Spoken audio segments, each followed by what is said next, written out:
दिल्ली के अंदर अब धीरे धीरे कोरोना की स्थिति बेहतर होती जा रही है। उसी को देखते हुए पिछले हफ्ते से हम लोगों ने अनलॉक करने की प्रक्रिया शुरू की थी। ये जरूरी है कि अगर कोरोना की स्थिति बेहतर हो रही है तो अर्थव्यवस्था को वापस पटरी पे लाना भी बहुत जरूरी है। पिछले हफ्ते हमने कंस्ट्रक्शन वर्कर्स और फैक्ट्री, ये दो सेक्टर्स खोले थे। पिछले एक हफ्ते से कंस्ट्रक्शन एक्टिविटीज और फैक्ट्री दोनों खुले हुए हैं, लेकिन कोरोना की स्थिति अभी कंट्रोल में है। पिछले 24 घंटे में लगभग 400 के करीब केस आए हैं। 500 से भी कम हो गए अब केसेस। 400 के करीब केसेस आए हैं और 0.5% के करीब पॉजिटिविटी बची है, संक्रमण दर बची है। तो स्थिति काफी कंट्रोल में है और भगवान करे ऐसे ही कंट्रोल में रहे।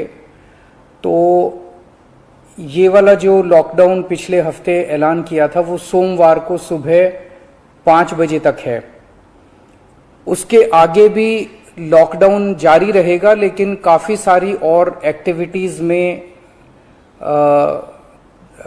रियायत दी जा रही है, उनको खोला जा रहा है।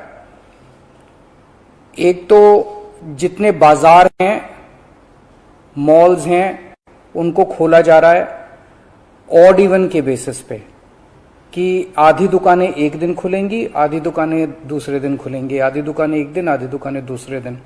10 बजे से सुबह 10 बजे से शाम को 8 बजे तक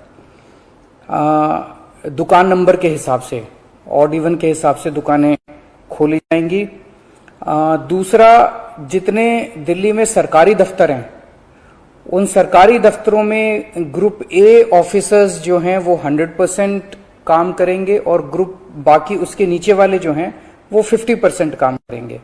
लेकिन जो एसेंशियल सर्विसेज में काम करने वाले कर्मचारी हैं वो 100% काम करेंगे और हर एचओडी डिसाइड करेगा कि किसको एसेंशियल सर्विस कहना है और किसको 50% करना है और किसको 100% करना है।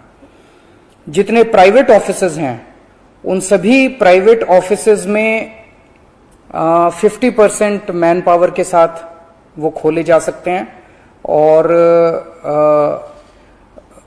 लेकिन कोशिश करेंगे कि ज्यादा से ज्यादा लोग वर्क फ्रॉम होम करें और अपने प्राइवेट ऑफिसेज कोशिश करें अपने टाइम को स्टैगर करने की, कि ताकि सब लोग एक साथ सड़क पे ना आए।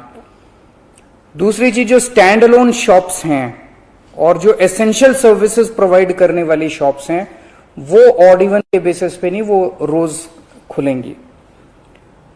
दिल्ली मेट्रो 50% कैपेसिटी के ऊपर चालू की जा रही है और ई कॉमर्स के जरिए जो सामान बेचने की प्रक्रिया है वो चालू रहेगी। तो मोटे मोटे तौर पे ये चीजों की रियायत दी जा रही है और मैं उम्मीद करता हूं इसके बाद देखेंगे कि आने वाले हफ्ते के अंदर भी कोरोना की स्थिति अगर काबू में रही तो और कई सारी एक्टिविटीज को फिर उसके अगले हफ्ते खोलेंगे। थर्ड वेव कहा जा रहा है, एक्सपर्ट्स कह रहे हैं कि थर्ड वेव आएगी। कब आएगी, कितनी भयावह होगी, इसके बारे में किसी को कोई जानकारी नहीं है। लेकिन एक जिम्मेदार सरकार होने के नाते हमारी जिम्मेदारी बनती है कि उसकी पूरी तरह से हम तैयारी करें, ताकि अगर थर्ड वेव आती है, अगर बहुत भयानक होती है, तो सरकार उस वक्त जनता के लिए तैयार हो। इसकी तैयारियां पूरे जोर शोर से दिल्ली सरकार के अंदर चल रही हैं और कल लगभग 6 घंटे तक मैंने 2 अलग अलग मीटिंग ली, एक्सपर्ट्स के साथ बात की, जिन ऑफिसर्स ने अभी कोरोना के दौरान काम किया था उनके साथ बात की। हमने 2 कमिटीज बनाई हैं, उन दोनों कमिटीज के साथ मैंने बहुत डिटेल में चर्चा की। एक चीज हम लोगों को यह तय करनी थी, इस बार कोरोना की जो पीक आई थी, मतलब एक दिन में मैक्सिमम कितने केस आए, लगभग 28,000 के करीब केसेस आए थे एक दिन में, 22 या 23 अप्रैल के आसपास। अगली पीक कितनी हो सकती है, तो यह तय किया गया कि अगली पीक 37,000, एक्सपर्ट्स के साथ बात करके, ऑफिसर्स के साथ बात करके, सबके साथ बात करके, कि 37,000 पीक मान के इसकी तैयारी शुरू की जाए। इसका मतलब ये नहीं है कि अगर इससे ज्यादा की पीक आएगी तो हम तैयार नहीं हैं, हम उसके लिए भी तैयार हैं। लेकिन एक तरह से 37,000 के बेस के ऊपर अगर हम तैयार हो गए तो फिर अगर उससे भी कहीं ज्यादा पीक आती है तो उसकी भी तैयारी हम लोग, उसकी भी, अगर 37,000 की तैयारी हमारी है तो फिर मान लीजिए और ज्यादा आती है तो उसकी तैयारी तो होगी, उसके लिए हम ज्यादा तैयार हो पाएंगे। तो 37,000 को एक तरह से बेस माना जा रहा है। 37,000 की पीक की तैयारी के हिसाब से अब सारे कैलकुलेशंस किए जा रहे हैं कि अगर 37,000 की पीक आती है तो कितने बेड्स की जरूरत पड़ेगी, कितने आईसीयू की जरूरत पड़ेगी, कितने उसमें से बच्चों वाले होने चाहिए, कितनी ऑक्सीजन की जरूरत पड़ेगी, ये सारी चीजें, अब कितनी दवाइयों की जरूरत पड़ेगी, ये सारी चीजें अब कैलकुलेट की जा रही हैं। एक पीडियाट्रिक टास्क फोर्स अलग से बनाई गई है। वो पीडियाट्रिक टास्क फोर्स ये तय करेगी कि जितने हमारे ऑक्सीजन बेड्स होंगे उसमें से कितने बच्चों के होने चाहिए, जितने आईसीयू बेड्स होंगे उसमें से कितने बच्चों के होने चाहिए। जो बच्चों के होंगे उसके लिए फिर अलग किस्म का सारा इक्विपमेंट होगा, उसका अलग किस्म के मास्क होंगे, अलग किस्म का ऑक्सीजन का मास्क होगा, उसकी सारी चीजें अलग होंगी।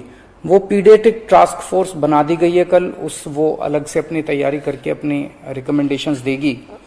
इस बार ऑक्सीजन की बड़ी कमी हुई थी और ऑक्सीजन की कमी की वजह से हम लोगों ने देखा कि कई बार ऐसे हुआ था जब ऑक्सीजन बेड्स नहीं मिले थे, ऑक्सीजन के लिए काफी संघर्ष करना पड़ा था। अल्टीमेटली अपने को सुप्रीम कोर्ट के इंटरवेंशन के बाद केंद्र सरकार के सहयोग से अपने को ऑक्सीजन मिली, लेकिन जब तक ऑक्सीजन नहीं मिली तब तक दिल्ली में त्राही त्राही मच गई थी। अगली वेव अगर आती है तो हम नहीं चाहते कि इस तरह की दिल्ली के अंदर त्राही त्राही मचे, तो ये तय किया गया, इसकी तैयारी शुरू कर दी गई। 420 टन ऑक्सीजन की स्टोरेज कैपेसिटी तैयार की जा रही है। इंद्रप्रस्थ गैस लिमिटेड से बात की गई है और उन्हें 150 टन ऑक्सीजन प्रोडक्शन का प्लांट, 420 टन ऑक्सीजन तो स्टोरेज कैपेसिटी क्रिएट की जा रही है और 150 टन ऑक्सीजन प्रोडक्शन करने के लिए उनको प्लांट लगाने के लिए कहा गया है।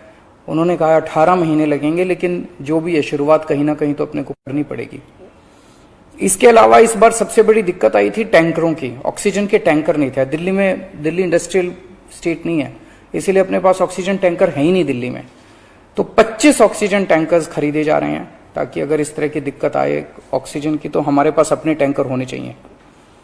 64 छोटे छोटे ऑक्सीजन के प्लांट्स लगाए जा रहे हैं, वो ऑलरेडी लग रहे हैं और हमें उम्मीद है कि अगले कुछ हफ्तों के अंदर, 1-2 महीने के अंदर ये 64 ऑक्सीजन प्लांट्स लग के तैयार हो जाएंगे।